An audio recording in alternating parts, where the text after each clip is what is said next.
Israel থেকে 160 জন ফরাসি নাগরিককে ফ্রান্সে প্রত্যাবর্তন করা হয়েছে। আরও 2টি ফ্লাইট আসছে। ফ্রান্সের জনপ্রিয় দৈনিক লো প্যারিজিয়ানে প্রকাশিত এক প্রতিবেদনে বলা হয়েছে, ফ্রান্স প্রাথমিকভাবে দুর্বল বলে বিবেচিত নাগরিকদের প্রত্যাবাসনের উদ্যোগ নিয়েছে, যদিও ইসরায়েলে তাদের প্রায় 2.5 লাখ নাগরিক রয়েছে। রবিবার রাতে পররাষ্ট্রমন্ত্রী জন নোয়েল বেরুত ঘোষণা করেন, মধ্যপ্রাচ্যে ক্রমবর্ধমান উত্তেজনার কারণে ইসরায়েল থেকে প্রত্যাবর্তিত 160 জন ফরাসি নাগরিক ওরলি বিমানবন্দরে পৌঁছেছেন। এএফপির আলোকচিত্রীদের মতে জর্ডানের আম্মান থেকে ছেড়ে আসা বিমানটি গভীর রাতে ওরলিতে অবতরণ করে। ইসরায়েল অরক্ষিত বলে বিবেচিত নাগরিকদের প্রত্যাবাসন শুরু করেছে, যদিও ইসরায়েলে তাদের 2.5 লাখ নাগরিক রয়েছে। 160 জন ফরাসি নাগরিক, যাদের বেশিরভাগই জরুরি এবং ঝুঁকিপূর্ণ পরিস্থিতিতে একজন সিডিসিএস ডাক্তারের সাথে জর্ডান হয়ে ইসরায়েল থেকে দেশে প্রত্যাবাসনের পর প্যারিস ওরলি বিমানবন্দরে পৌঁছেছেন। পররাষ্ট্রমন্ত্রী জন নোয়েল বেরুত তার এক্স অ্যাকাউন্টে লিখেছেন, আজ সন্ধ্যায় 160 জন ফরাসি নাগরিক ইসরায়েল থেকে ফিরে এসেছে। আরও 2টি ফ্লাইট আসছে এবং আগামীকাল থেকে আমাদের সামরিক বিমান মোতায়েন করা হবে। আম্মান এবং শার্ম আল শেখ থেকে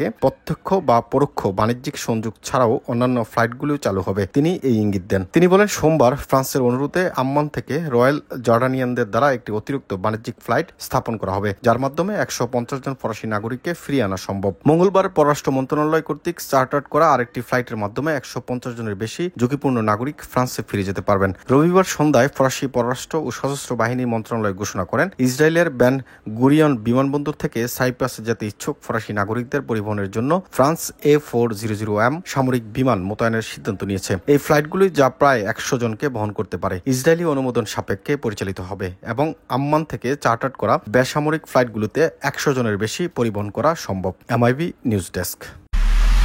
এমআইবি সংবাদ ও সংবাদ সংশ্লিষ্ট অনুষ্ঠান দেখতে ভিজিট করুন www.mibtelevision.tv ও facebook.com/mibtelevision.tv এবং সাবস্ক্রাইব করুন youtube.com/mibtelevision এ।